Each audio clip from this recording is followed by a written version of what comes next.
Bonjour, donc vous avez 15 minutes pour nous présenter votre travail lié au module recherche opérationnelle et qui traite les applications possibles de la théorie des graphes. Allez-y. Donc bonjour tout le monde, on va vous présenter notre projet qui concerne les analyses sentimentales. Donc je commence par la présentation de l'équipe. Donc on commence par Inès, Ali, Aziz Mohdi et Ashraf, même si les Salim Moussa. Donc notre analyse sentimentale va concerner les données de la compagnie aérienne, Qatar Airways et American Airways. Donc, les outils utilisés dans cette analyse, on va utiliser Giphy, Python et NetWorkX et WorldCloud. Notre plan sera la présentation des compagnies, puis on va analyser le cas de American Airlines, et ensuite on va analyser le cas de Qatar Airways, et on va ouvrir notre présentation avec un graphe qui fait la différence entre les deux analyses. La présentation de deux compagnies. American Airlines, fondée en 1930, occupe plus que 250 destinations, avec 625 avions et avec 40 milliards d'euros de chiffre d'affaires. Et pour Qatar Airways, fondée en 1993, et occupe 170 destinations avec 190 avions et avec un chiffre d'affaires de 9 milliards d'euros. Pour les analyses de première classe, je possède le parole pour mon collègue Iris. Donc, on a fait l'analyse des sentiments des utilisateurs de American Airlines. Pour ça, on a collecté des données de YouTube et de Twitter. Donc, pour YouTube, nous avons extrait des données en utilisant le YouTube API. Et ensuite, nous avons soutiré les données à partir d'un dataset qui est déjà préparé, qui est sur le site de Figure 8. Donc, pour commencer, nous avons récupéré les vidéos YouTube en utilisant le API de YouTube et en insérant comme requête American Airlines. Et puis, nous avons soutiré les commentaires. Donc, après avoir fait le nettoyage de ces commentaires, nous avons pu faire un WorldCloud qui contient tous les mots-clés, donc les mots les plus présents dans les commentaires. Ensuite, nous avons utilisé NLTK Intelligence Classifier pour savoir si les commentaires sont majoritairement négatifs ou bien positifs. Donc, on a vu qu'il y avait 355 commentaires négatifs sur YouTube et puis 145 commentaires positifs. Donc, la majorité était négative. Ensuite, nous avons eu recours à notre dataset qui contenait des tweets. Et ensuite, après avoir nettoyé les tweets encore une fois, nous avons fait une classification pour reconnaître les tweets positifs et puis les tweets négatifs. Et nous avons fait deux WorldCloud. Le premier contenant les tweets qui sont positifs, donc on peut voir thanks, awesome, great, et puis un WorldCloud négatif qui contient les mots négatifs comme cancelled flight, delay, etc. Donc je cède la parole à Mohamed Al-Mouhty pour faire l'analyse de Qatar Airways. Donc pour le cas de Qatar Airways, on a poursuivi le processus de data scrapping. On a utilisé un API de Twitter afin d'extraire les tweets.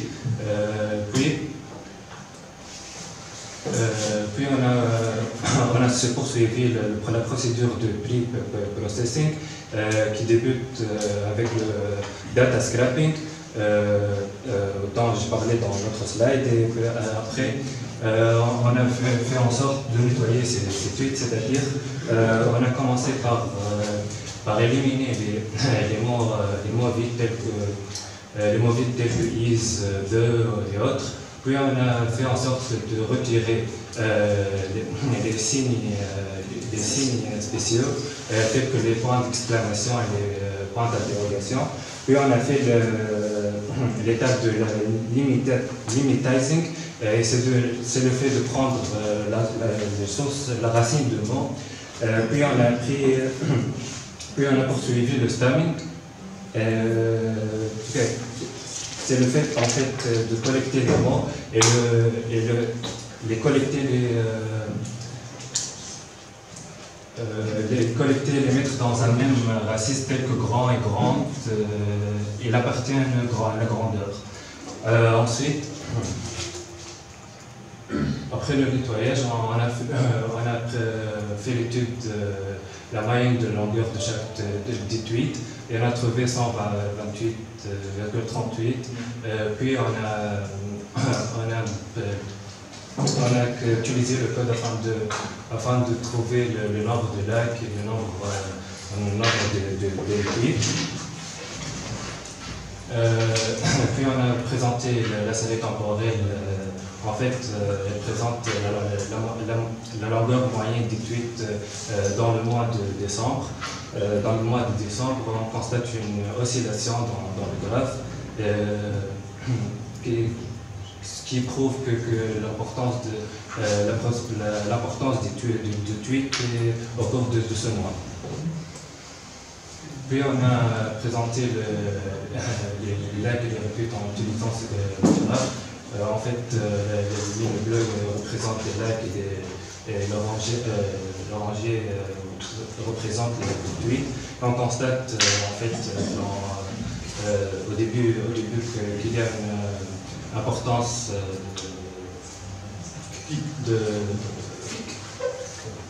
l'importance dans les likes, ce qui montre l'influence positive sur les utilisateurs de tweets.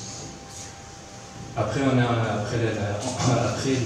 nettoyage des mots, on a utilisé le word cloud afin d'extraire les mots les plus utilisés dans le tweet. Après le nettoyage, on a poursuivi avec la classification.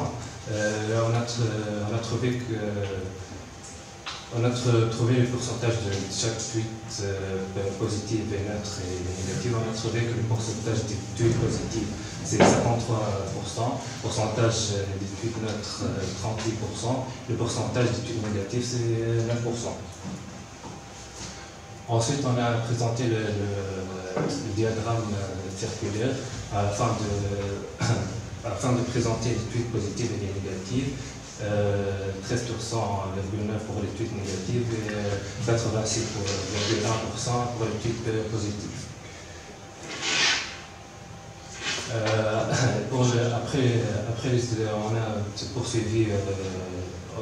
On a utilisé de l'API de YouTube afin d'extraire les vidéos de YouTube pour faire l'analyse des sentiments. On a aussi fait en sorte de nettoyer les commentaires de YouTube et on a utilisé le web cloud afin d'extraire les mots les plus utilisés dans les commentaires. Je passe la parole à Achille. Alors maintenant on va parler des graphes. Au début, il faut toujours nettoyer les graphes pour les signer comme les hashtags pour pouvoir les analyser. Après, on prend une liste d'arrêt vide et on prend les mots YouTube et les mots des tweets qui se multiplient, se répètent. Donc on les met dans une liste d'arrêt, après on fait l'affichage. Voilà, avec Networkx, on ne voit pas la concentration parce qu'ils sont beaucoup, mais on a essayé avec Giphy et on voit pour American Airways, il y a presque 3 mots qui se répètent toujours, et pour Qatar Airways, on trouve presque 2 qui se répètent. Merci pour votre attention.